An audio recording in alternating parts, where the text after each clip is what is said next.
एक फैसला सबकी तकदीर बदल देगा?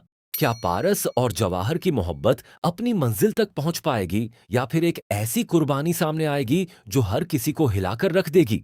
और क्या आफताब का इंतकाम इस शादी को हमेशा के लिए खून में डुबो देगा? आखिरकार वह लम्हा आ ही गया जिसका हर किसी को बेसब्री से इंतजार था। निकाह की तमाम तैयारियां मुकम्मल हो चुकी थीं। मेहमान खुशियों के माहौल में बैठे थे और काजी साहब निकाह की रस्म शुरू करने ही वाले थे कि तभी अचानक जवाहर बख्त ने हिम्मत जुटाई। वह तेजी से आगे बढ़ा और सबके सामने पारस का हाथ थाम लिया। बुलंद आवाज में उसने कहा, बस यह निकाह नहीं हो सकता। मैं अब और खामोश नहीं रह सकता। मैं पारस के बगैर जिंदा नहीं रह सकता। मैं उससे बेइंतहा मोहब्बत करता हूं और पारस भी मुझसे मोहब्बत करती है। अगर आज भी मैंने अपने दिल की बात न कही तो सारी जिंदगी खुद को कभी माफ नहीं कर पाऊंगा। जवाहर बख्त की यह बात सुनते ही पूरे हॉल में सन्नाटा छा गया।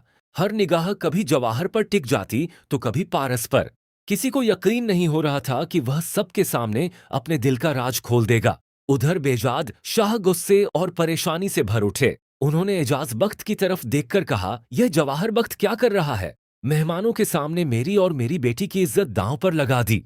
तभी जवाहर बख्त अदब से उनके सामने आया और बोला, सर, मुझे आपकी दौलत या जायदाद नहीं चाहिए। मुझे सिर्फ पारस चाहिए। मैं अपने वालिद की इज्जत की खातिर अब तक खामोश रहा, लेकिन आज अगर मैं फिर भी कुछ न कहता तो सारी उम्र पछतावे में जीता।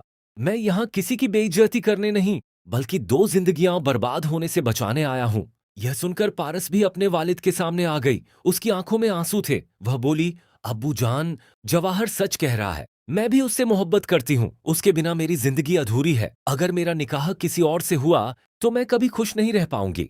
पारस का इकरार सुनते ही महफिल पर खामोशी छा गई।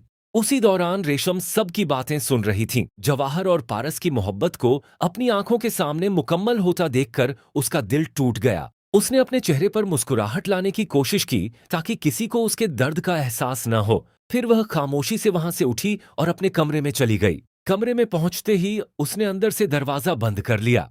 उसकी आंखों से आंसू रुकने का नाम नहीं ले रहे थे।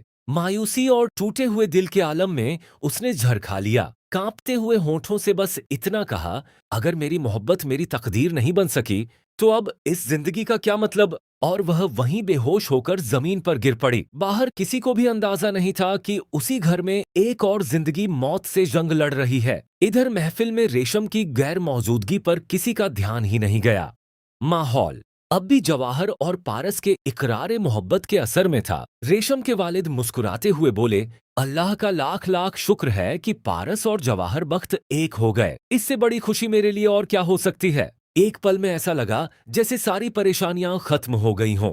लेकिन किसी को क्या मालूम था कि एक तरफ रेशम जिंदगी और मौत के बीच झूल रही है, जबकि दूसरी तरफ एक और खूनी तूफान उनकी तरफ बढ़ रहा था। उधर आफताब और उसकी मां को भी यह खबर मिल चुकी थी कि पारस जिंदा है और उसका निकाह होने वाला है।